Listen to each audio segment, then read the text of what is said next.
अपने साथ और परमात्मा पहुंच गए सतलोक में। संदेश कर दिया वहां से कि तैयार करो। पहले बैलों से यातायात होती थी क्योंकि रास्ते नहीं थे, ना बैल गाड़ी चला करती थी। बैल आगे पीछे चलते थे एक दूसरे का रस्सा बांधकर, और बैलों के ऊपर जैसे गधों के ऊपर थैले रखते हैं ऐसे बैलों के ऊपर कमर पे थैले रख के ये बंजारे यानी व्यापारी लोग व्यापार किया करते थे। किसी में जैसे 100 बैल हैं, 100 बैलों में मनमाने एक एक मन वजन 1.5 मन तो डाल ही देते थे। तो कोई शक्कर डाल रहा है, कोई चावल ले रहा, तो ऐसे लाते थे पहले। इनको बंजारे बोलते थे। बंजारे यानी जो बनज करते हैं, जो सौदागर होते हैं, उनको उसमें बंजारा कहते थे। और बंजारों के लिए साधन ये बैल ही होते थे। बैलों के ऊपर सामान रख कर आते जाते थे, जिस कारण से परमात्मा ने एक बंजारे का रूप बनाया, केशव नाम रख लिया। और सतलोक में गए, आदेश पहले दे दिया था कि सामान बना बनाया बैलों के ऊपर, उन जीवात्माओं को आदेश दिया। अब यहां आप देखते हो कि परमात्मा का सारा ही उसका लोक है।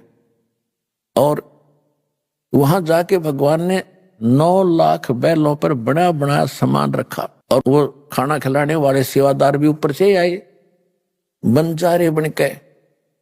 और काशी में आगे 1 सेकंड में, 1 पलक में, गरीबदास जी ने लिखा है 1 पलक, पलक इतनी होती है, सतलोक से नीचे उतर गए सारे के सारे। और इतनी दूर से फिर चलते हुए आ रहे, बिल्कुल समय पर वहां लगा के टेंट तंबू और भंडारा शुरू कर दिया। सिकंदर लोधी दिल्ली का बादशाह जो परमात्मा के से बहुत प्रभावित थे, उनको बहुत से सुख दिए थे। शेख तकी नाम का एक धार्मिक गुरु था, और वो सिकंदर लोधी दिल्ली के बादशाह का खास धर्म गुरु था, जो कबीर परमात्मा का विशेष विरोधी था। तो उसने एक चिट्ठी सिकंदर लोधी दिल्ली के बादशाह को भी दे दी थी कि आपको आपके गुरुजी बुला रहे, भंडारा कर रहे। अब उस चिट्ठी को पाके वो भी पहुंचे। वहां जाकर देखा भंडारा चल रहा था। शेख तकी ने ये सोचा था कि आज कबीर काशी छोड़ कर भाग गया होगा, और ये सिकंदर लोधी उसकी घनी महिमा सुनाता है दुनिया को, इसको भी पता चल जाएगा और इसकी आस्था उससे हट जाएगी। और शेख तकी इसी ताक में रहता था, किसी प्रकार राजा का मन उससे हटे और मेरी तरफ जुड़ा रहे। ईर्ष्या थी उसको। जब वहां जाकर देखा भंडारे चल रहे हैं, कोई खा रहा है, कोई लड्डू जलेबी कचौड़ी पकौड़ी दही बड़े, जो कुछ मांग रहे, जो खाद्य पदार्थ होती है, खांड घी देसी हलवा पूरी और खीर चावल, सब कुछ बना बना कर टेंटों के अंदर से भक्त ले जा रहे हैं और बांट रहे हैं। अब शेख तकी ने तो सोचा था वहां कोई नहीं मिलेगा, उसको गाली देते पाओगे लोग इकट्ठे होकर, और वहां जय जयकार हो रही। वह भंडारा देखा तो कबीर जी जैसा था, ऐसा स्वादिष्ट और ऐसी व्यवस्था के देखी न सुनी। पास बैठो को सबको जहां बैठे वहीं भोजन मिल रहा है। और चलते हैं जब एक दोहर एक मोहर वो साथ मिल रही है। अब शेख तकी की तो मासी मरगी, वो तो बैठ गया पेट कलेजा पकड़ के, अक्यों तो अब भी नहीं भागा। अब सिकंदर लोधी ने पूछा कि ये कौन व्यवस्था कर रहा है, तो खाने वालों ने बताया कि एक टेंट में बैठा व्यक्ति वो व्यवस्था कर रहा है। वहां परमात्मा दूसरे रूप में बैठे थे, एक सेठ के रूप में बंजारा केशव नाम रख के। सिकंदर लोधी ने कहा जी प्रणाम। खां जी प्रणाम, आओ। सिकंदर लोधी ने पूछा कि आप कौन हो? मेरा नाम केशव है राजन। आप कबीर जी के क्या लगते हो? सिकंदर लोधी ने प्रश्न किया। केशव ने कहा कि मैं उसका पगड़ी बदल मित्र हूं, वो मेरा यार है, और उसने मेरे पास एक चिट्ठी डाली थी कि मित्र एक छोटा सा भंडारा करना है, कुछ सामान लेते आएगा। तो उसके आदेशानुसार मित्र के लिए मैं ये भोजन भंडारा करवा रहा हूं।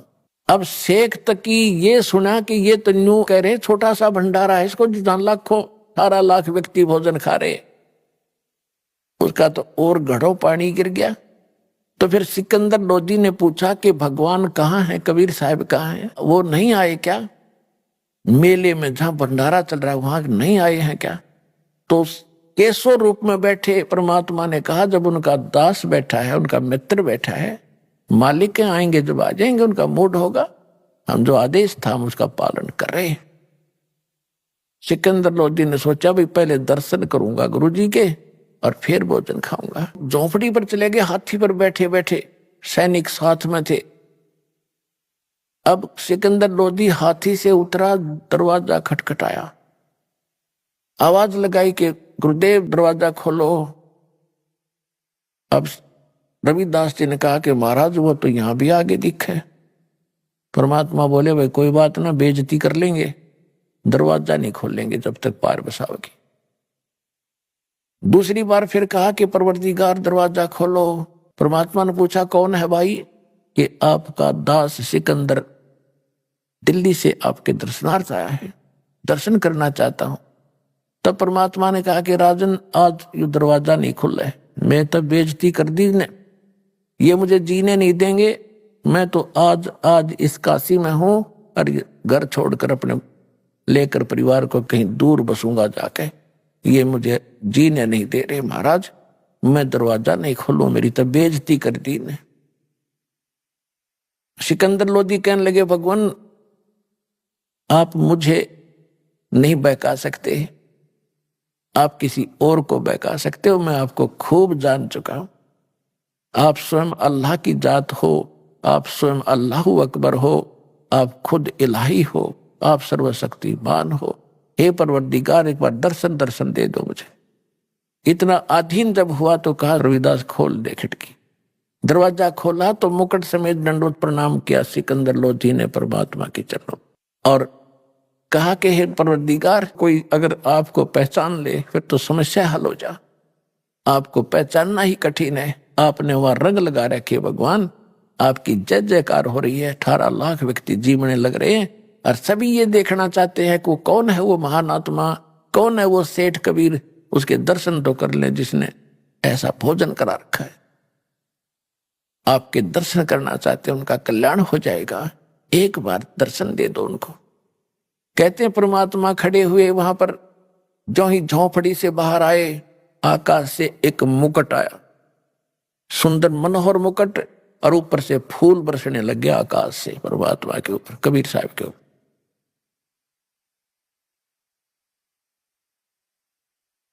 सिकंदर लोधी ने हाथी पर बैठाया परमात्मा को और साथ में रविदास जी को। रविदास जी चमर कर रहे थे परमात्मा कबीर जी के ऊपर, ये सफेद सफेद ये पूछ सी होती, इसको चमर बोलते हैं। तो सिकंदर लोधी ने प्रार्थना करके दिया, हे भक्त मुझे भी सेवा दे दो, आप तो रोज ही सेवा करते हो। तो वो चमर लेकर के सिकंदर लोधी कबीर भगवान के ऊपर चमर कर रहा है और हाथी पर बैठे सभी आ रहे हैं। मेले में प्रवेश हो गए जहां भंडारा चल रहा था, लोग देख रहे हैं कौन है कबीर के, वो आ गया कबीर जिसके सिर पे मुकुट है और जिसपे ये सिकंदर लोधी सेवा कर रहा है।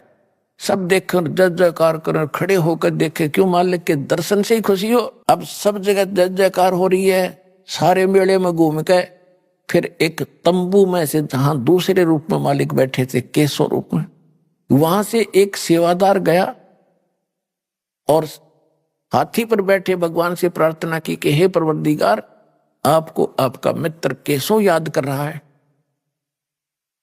तो उससे हाथी से उतरकर सिकंदर लोधी और भगवान और रविदास जी तीनों उस टेंट में आगे जहां पर वो केशव बैठे थे। देखते ही देखते टेंट में जब गेट में प्रवेश किया था, लंबा चौड़ा टेंट था, उसमें एक तख्त अपने आप आकर लग गया। उसके ऊपर जैसे आप इनमें फिल्मों में देखते हो ना, टीवी पर अपने आप ऐसे बन जाते एक सेकंड में, ऐसे ओरिजिनल तख्त, उसके ऊपर गद्दे बिछ गए, उसके ऊपर बहुत सुंदर चद्दर आ गई, उसके चारों तरफ हीरे और पन्ने लजवारात ऐसे जड़े गए चमक रहे।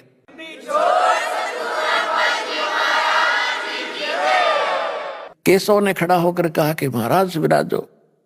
उस तख्त पर भगवान बैठ के बीच में है और टेंट को साइड से ऊंचा कर दिया, ऊपर ऊपर रह गया।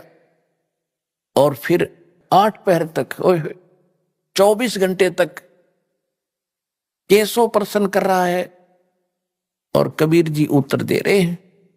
यानी 24 घंटे परमात्मा ने सत्संग सुनाया। जो भक्तात्मा, जो दूर दूर तक साधु संत आए थे, भक्त आए थे, और मोहन भोजन खिलाया 3 दिन तक, और 24 घंटे लास्ट में सत्संग सुनाया। तो मालिक के सत्संग को सुनकर लाखों की संख्या में परमात्मा के शिष्य बने। तो परमात्मा ने एक तीर में कई शिकार करे। एक तो उनकी फड़क निकाल दी जो भगवान के पीछे पड़ रहे थे। उधर से वो जो जैसे पुण्यात्मा हो, आप हो, आपके और भाई बहन हैं, कोई जगन्नाथ पर जाते हैं, कोई अमरनाथ पर जाते हैं, कोई राधा स्वामी पर जाते हैं, कोई दंदन सतगुरु पर जाते हैं, कोई निरंकारी के, या कोई वैसे मंदिर माताओं की पूजा करे। ये सब भक्ति के लिए, भगवान के लिए तो भटक रहे हैं। और उस समय जो घर त्याग के आश्रमों में रह रहे थे, वो भी तो उसके प्यारी आत्मा थी भगवान की। वो भगवान के लिए तो भटक रहे थे। 3 दिन अपने बच्चों को वो भोजन खिलाया, और उनके 10-10, 20-20, 50-50 वर्ष के वो सोना चांदी 2 रुन जाते बेची होंगी, ताकि ये खा पी लेंगे भूखे मराण इस गंदे लोक में। इन पार तो जब होना है, जब कलयुग का यो समय आना, तब तक भी उनको राहत देंगे, दोबारा पहला नाम देंगे, उनको चार्ज करके चलेंगे। तो भगवान आपके लिए कैसे भटक रहे हैं? तो प्रसंग जो दास आपको आज क्लियर करना चाहता है, यदि तुम सभी उसके लिए तड़फोगे, भक्ति करोगे। जब 18 लाख आदमी काशी में, तो मेरे ख्याल में आधा भारत 18 लाख को नहीं खिला सकता था उस समय, एक दिन में, एट ए टाइम। और जब सतलोक से उनके लिए भेज दिया, तो यह 7 अरब हैं, 8 अरब हैं ये पूरे संसार की आबादी, उनको खिलाते उसने के देर लगेगी अगर आप भक्ति करोगे। तो ये वो भगवान है।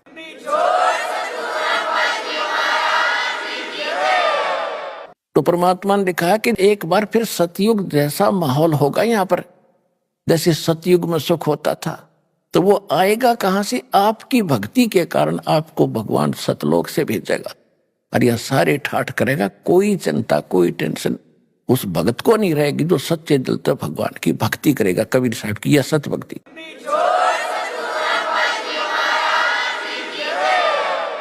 दास जो ये वचन बोल रहा है, ये किसी डूम भाट के गीत नहीं है, ये भगवान की बताई बातें हैं। और अभी आपको इतना लाभ नहीं मिल रहा, इसका कारण ये है कि अभी आप इतने दृढ़ नहीं हुए हो और इतनी भक्ति नहीं कर पाते हो जितनी मालिक चाहते हैं। क्योंकि सबसे पहले मर्यादा, आप यहां से जाते हो, गांव में, घर में कोई ना कोई समस्या ऐसी काल पैदा करवा देता है, आपका नाम खंड हो जाता है। और परमात्मा कहते हैं, अनंत कोट बाजी तहा मन रचे सकल ब्रह्मंड, गरीब दास में क्या करूं यो काल करे जीव खंड। परमात्मा गरीबदास महाराज जी को, उस प्यारी आत्मा को बता रहे हैं कि गरीबदास जी कि मैं इतना समर्थ हूं, मैंने सारे ब्रह्मांड रच रखे। अनंत कोट बाजी तहा मन रचे सकल ब्रह्मंड, और गरीब दास में के करूं यो काल करे जीव खंड। कि ये काल मेरे से इनको तोड़ लेता है, इनका नाम खंडित करा देता है। यदि ये नाम पर डटे रहे तो न सारे सुख दूं, न मोक्ष दूं, तो अंत में भगवान भी दुखी हो जाता है कि मैं क्या करूं, ये खंडित करवा देता कोई न कोई बकवास करवा के, फिर मैं नहीं कर सकता, इनको कोई लाभ नहीं दे पाता, जिस कारण इनको अविश्वास हो जाता है, फिर ये मुझसे दूर चले जाते हैं। और फिर तो सदा दुखी रहना ही रहना है इनको, मेरे से दूर होकर के फिर सुख कैसा। तो पुण्यात्माओं, सबसे बड़ा काल ने अब ये जाल फैला रखा है कि आपका नाम खंडित करा देता, फिर आप पर आपत्ति आनी है, से नाम भी ले रखा है, फिर अविश्वास हो जाता, वहां भी गया था, मुझे कोई लाभ नहीं मिला, चलो कहीं और धक्के खा ले। तो फिर तो धक्के ही धक्के यहां से जाने के बाद। लेकिन इस ज्ञान के बाद आपको ऐसा विश्वास हो जाएगा जैसे काग जहाज का, फिर सूझ जाए और डठोर। तो दास आपको पहले ज्ञान कराता है, फिर आपको नाम देता है, और फिर आपको समाधान भी देता है, फिर आपका मोक्ष ऐसे होगा।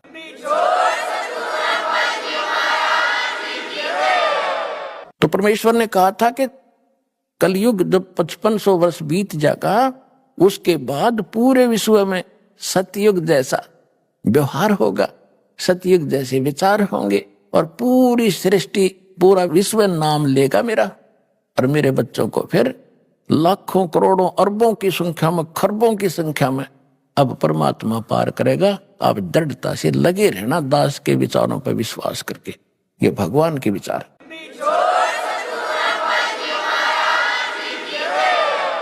तो पुण्यात्माओं, ये ज्ञान देने के लिए परमात्मा स्वयं आते हैं और वो एक अच्छी आत्माओं को मिलते हैं, और वो ही ज्ञान वो 600 वर्ष पहले बता कर गए थे। और आज हमारे सदग्रंथों में ज्यों का त्यों विद्वान पाया, और जिनको हम विद्वान मानते थे वो सारे डल व्यक्ति थे, डफर थे, उनको कह खे का पता नहीं था, जो हमें इतने दिन लेट कर दिया। अब किसी की बातों में नहीं आना, प्रत्यक्ष देखो ज्ञान को, प्रमाण देख करके, और फिर अपना कल्याण कराओ, अपने बच्चों का कल्याण कराओ।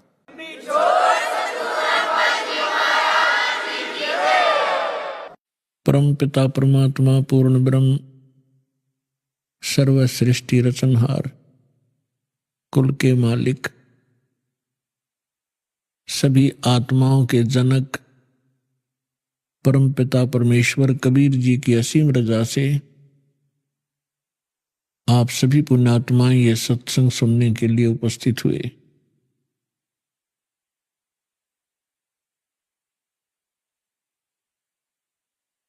बहुत ही जन्म जन्मांतर के कोई शुभ संस्कार जिस प्राणी के एकत्रित होते हैं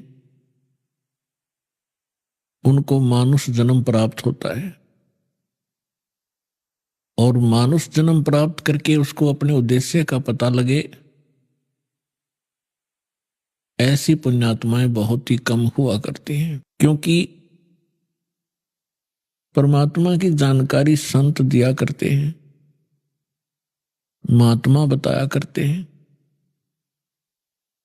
जो ज्ञान परमेश्वर ने स्वयं आकर ज्ञान दिया था वो यथार्थ ज्ञान था, और वो हमारे तक पहुंचा नहीं।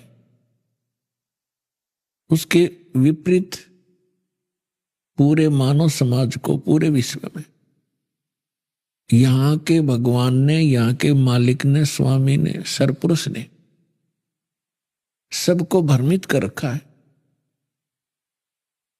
ऐसी साधनाएं करवाई जा रही हैं जिनसे मोक्ष कभी नहीं हो सकता और ना ही जीव का कल्याण हो सकता। हम ऋषि महर्षियों की महिमा सुना करते थे और बहुत बड़े वो चमत्कार भी दिखाया करते थे, लेकिन अब हमें तत्व ज्ञान की रोशनी से पता चला कि वो अध्यात्म मार्ग का सबसे घटिया स्तर का उनका जो ज्ञान था और वो साधना थी जिसकी मानव को कति आवश्यकता नहीं है। हमें ज्ञान नहीं था जिस कारण से हम अभी तक इन नकली गुरुओं, नकली आचार्यों और शंकराचार्यों के उस लोक वेद को सत्य मानकर अपना जीवन नाश करते रहे। अनमोल मनुष्य जीवन को नष्ट करके हम खाली हाथ चले जाया करते थे। अब वो परमात्मा स्वयं आते हैं अपनी प्यारी आत्माओं को यथार्थ ज्ञान बताने के लिए। और पुण्यात्माओं, श्रीमद् भगवत गीता अध्याय नंबर 16 के श्लोक 23 और 24 में स्पष्ट किया है कि शास्त्र विधि को त्याग कर जो मनमाना आचरण करते हैं, मनमुखी पूजाएं करते हैं, मनमुखी साधनाएं करते हैं, उनको न तो कोई सुख प्राप्त होता है और न उनको कोई सिद्धि प्राप्त होती है और न ही उनकी गति होती है। और इन तीन पदार्थों के लिए, तीन वस्तुओं के लिए ही हम परमात्मा की भक्ति किया करते। शास्त्र विधि अनुसार साधना कौन सी है, उसका प्रमाण कहाँ है, जिससे हम निर्णय कर सकें कि वो साधना कौन सी है और कहाँ प्रमाणित है और किन महापुरुषों ने वो साधना की जिनका मोक्ष हुआ हो और हम ये मानते हो कि सचमुच उन महापुरुषों का मोक्ष हुआ ही हुआ है। तो फिर हम आसानी से समझ सकते हैं कि जो साधना मोक्षदायक है वो कौन सी है और मोक्ष के विपरीत है वो कौन सी है, शास्त्र अनुकूल साधना कौन सी है, शास्त्र विरुद्ध कौन सी है। जब तक हमें स्वयं ये निर्णय नहीं होगा कि शास्त्र अनुकूल साधना कौन सी है और शास्त्र विरुद्ध कौन सी है, तो तब तक हम जो भी साधना कर रहे होते हैं उसी को सत्य मानते हैं, क्योंकि उसी समुदाय में जिसमें हम रह रहे होते हैं, चाहे हम किसी धर्म अक्षेत्र में रह रहे हों या हम किसी संत गुरु के शिष्य बनकर अपनी भक्ति साधना कर रहे हों, तो वहां जितने भी धर्म के अनुयायी मिलते हैं या उस संत जिसके आप अनुयायी शिष्य बने हो उसके जो अनुयायी मिलते हैं, वो सभी वही साधना कर रहे हैं और सभी सेट हो जाते हैं कि यही ठीक है, क्योंकि सभी कर रहे हैं। सबसे पहले तो हम ये निर्णय करेंगे कि सदग्रंथ किसे कहते हैं, वो सदग्रंथ कौन से हैं जिनको हम आधार मानकर अपनी भक्ति करें और निर्णय करें। पुण्यात्माओं, अपने हिंदू धर्म के अंदर जो महत्वपूर्ण और सदग्रंथ माने जाते हैं यथार्थ ज्ञान युक्त, सबसे पहले पवित्र चारों वेदों का नाम आता है और फिर उससे भी बढ़कर विशेषकर हिंदू समाज के अंदर श्रीमद् भगवत गीता वेदों से भी एक नंबर पर मानी जाती है, क्योंकि ये कहा जाता है कि चारों वेदों वाला ज्ञान और श्रीमद् भगवत गीता के अंदर संक्षिप्त करके सरल करके बताया गया है। ये बिल्कुल सही है। इसके बाद आते हैं पुराण और उपनिषद। पुराण क्या है, उपनिषद क्या है और वेद और श्रीमद् भगवत गीता क्या है, ये हमने समझना पड़ेगा। पुण्यात्माओं, ये मोक्ष मार्ग है, ये मनुष्य जीवन बहुत अनमोल है। मानव को अभी इसकी कीमत का ज्ञान नहीं है, केवल सुनते सुनते हैं कि मानुष जन्म बड़ी मुश्किल से प्राप्त होता है, बड़ा सुदुर्लभ है और इसको ऐसे व्यर्थ नहीं करना चाहिए। लेकिन इस तत्व ज्ञान से आपको वास्तविकता का पता चलेगा कि सचमुच ये कितनी कीमत है इसकी। और जिस समय आप इस तत्व ज्ञान के आधार से मनुष्य जीवन की कीमत को समझोगे, जिस प्रकार अब भारत का या पूरे विश्व का बच्चा बच्चा ये चाहता है और सभी समाज भी चाहता है कि बेटे और बेटियां सभी शिक्षा ग्रहण करें और कितना ही पैसा हमारा लगे ये शिक्षित हों, और कितनी महंगी शिक्षा हो चुकी है, हम फिर भी गरीब से गरीब व्यक्ति भी ये सोचता है कि अपने बच्चों को पढ़ाऊं ताकि इनका जीवन सफल हो। आप देख रहे, आपके समक्ष है। और दास ने वो जमाना देखा है जिसमें इस पढ़ाई की कोई कीमत नहीं थी, वैल्यू नहीं थी, और घर से धक्के तो पकड़ पकड़ टीचर लाया करते छोटे बालकों को, उनके घर वालों को समझा बुझा के। तो वो समय भी देखा था, क्योंकि उस समय इस शिक्षा की महिमा का, शिक्षा के गुण का ज्ञान नहीं था। और फिर इस जो भौतिकवाद में ज्ञान हुआ, अब पता चला कि बच्चा शिक्षित हुआ, बड़ा अधिकारी बन गया या कोई कर्मचारी बन गया, उसका ठीक गुजारा हो गया, तो सभी ने स्पीड पकड़ दी और सभी शिक्षित हुए। अब परमात्मा की लीला को आप धीरे धीरे समझोगे, ये सारी लीला करी कबीर भगवान ने, इस परमेश्वर ने, कि एक बार मेरे बच्चे अक्षर ज्ञान युक्त हो जा। और आप देख रहे हैं, क्योंकि दास का तो इस मार्ग में सारा विचार इधर रहता है। सन 1994 में दास को दीक्षा देने का आदेश प्राप्त हुआ था पूज्य गुरुदेव जी से। तब तक ये कोई मीडिया विशेष नहीं था, ऑडियो कैसेट होती थी, बस यहीं तक सीमित थे। अब देखते ही देखते कमाल कर दिया, कितने अच्छे इलेक्ट्रॉनिक चैनल बन गए, मोबाइल बन गए, कितनी अच्छी क्वालिटी के जिसमें चिप डाल लो, 100 घंटे का सत्संग, 50 घंटे की फिल्म, परमात्मा की सीडी यानी सत्संग की। देखो कहीं बैठ के, डीवीडी बन गई, सीडी बन गई, सीडी प्लेयर बनवा दिए दाता ने। तो पुण्यात्माओं, जो दास कहना चाह रहा है कि आपने जिस प्रकार शिक्षा में अपना समर्पण किया, बच्चों को फ्री भी छोड़ दिया, 15-20 वर्ष के बच्चे तुम पढ़ो और खूब धन भी लगाते हो और समय भी पूरा देते हो, किस लिए? एक 2 रोटी के लिए। और जितने बच्चे आज पढ़ रहे हैं, जिनमें से 2% ही सरकारी नौकरी ग्रहण करेंगे, 98% वो फिर वही काम करेंगे जो हमारे दादे परदादे परंपरागत करते आ रहे थे। अब इसका फायदा हमें ये हुआ कि हम शिक्षित कर दिए दाता ने, और अब शिक्षित हुए तो भगवान पहचानेंगे। तो इसी प्रकार जब आपको इस परमात्मा की भक्ति और मोक्ष की कीमत का पता चलेगा, आप सभी बुद्धिमान व्यक्ति हैं, आज वर्ल्ड के कोई बालक नहीं है, आप सभी का एकदम ऐसा यू टर्न होगा। अब आप भक्ति की तरफ, परमात्मा की तरफ, बच्चा बच्चा भक्ति करेगा। सबके हाथ में माला होगी, जेब में मोबाइल होगा, तो परमात्मा की चर्चा ही चलेगी। ये बकवाद बंद हो जाएंगी जो जिनके लिए इसको प्रयोग किया जाता है। तो दास प्रार्थना ये करना चाहता है कि आप जी, दास जो आपको गॉड गिवन स्पिरिचुअल नॉलेज बता रहा है, प्रभु दत्त, परमेश्वर ने अपने मुख कमल से जो तत्व ज्ञान बोला है, वो तत्व ज्ञान अभी तक छुपा हुआ था। परमात्मा का आदेश था। जिन महापुरुषों को परमात्मा ने अपने गवाह बनाया,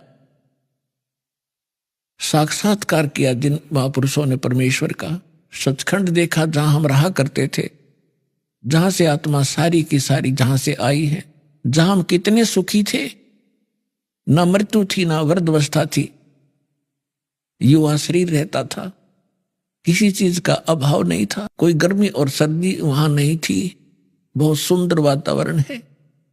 तो हम वहां रहा करते, और उस सुख को हम छोड़कर यहां अगर काल ने हमारी बुद्धि इतनी जकड़ दी कि सब कुछ भुला दिया। हमने पिछले जन्म का नहीं पता, हम कहां थे, कैसे थे, ऐसी मिट्टी डाल देता हमारी बुद्धि के ऊपर। ये परमेश्वर ने आकर के हमें बताया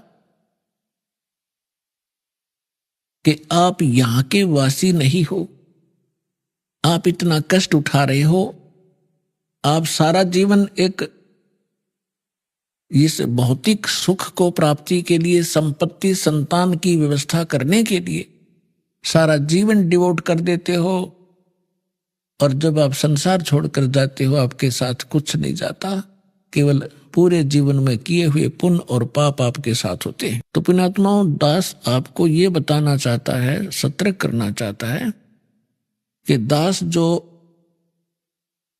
आपको ज्ञान सुना रहा है, इसको बहुत ही सावधानी से सुनो और विशेष कसक से सुनो, क्योंकि जैसे बच्चा टीचर के पास पढ़ने जाता है, ट्यूशन भी लगवाता है, क्लास में भी अपना जो शिक्षा दी जाती है उसको भी ग्रहण करता है, और 1 वर्ष लगा रहता है जब जाकर उस सिलेबस को कवर कर पाता है, और फिर 20 वर्ष तक वो पढ़ कर 2 रोटी के निर्वाह के लिए उद्देश्य रखकर वो इतना कुछ समय व्यतीत करता है। और अब हम क्या उद्देश्य रखेंगे? परमात्मा प्राप्ति, भगवान की भक्ति और शिष्टाचार, नेक नीति से रहना। जैसे कोई रिश्वत लेता है, कोई मिलावट करता है, कोई 2 के 20 बनाता है, कोई चोरी करता है, तो जब हमें ज्ञान होगा कि ये हम अपने संस्कार खराब कर रहे हैं, और मिलना मिलाना वही है जो किस्मत में लिखा हुआ है, इससे ना अधिक हो सकता ना कम हो सकता। यदि हम 2-5 करके कोई 2-4 लाख रुपये की मार लिया, हाथ दाव लगा लिया अपनी नकली सूझबूझ से, तो फिर ऐसा झटका लगेगा मनमाने कोई चोरी हो जा या कोई बालक बीमार हो जा, 2-3 लाख रुपये भी लग जाए और बच्चा भी मर जाता है, तो वो पैसा तो रहा नहीं, वो पाप कर्म ज्यों के त्यों रह गए जो उस पैसे को कमाने के लिए वो तगड़मबाजी करी थी। तो जिसमें आपको ये पता चलेगा, और ये 101% सत्य है, गॉड गिवन ज्ञान है। कहते तुमने उस दरगाह का मैल नहीं देखा और धर्मराज के तिल तिल का लेखा।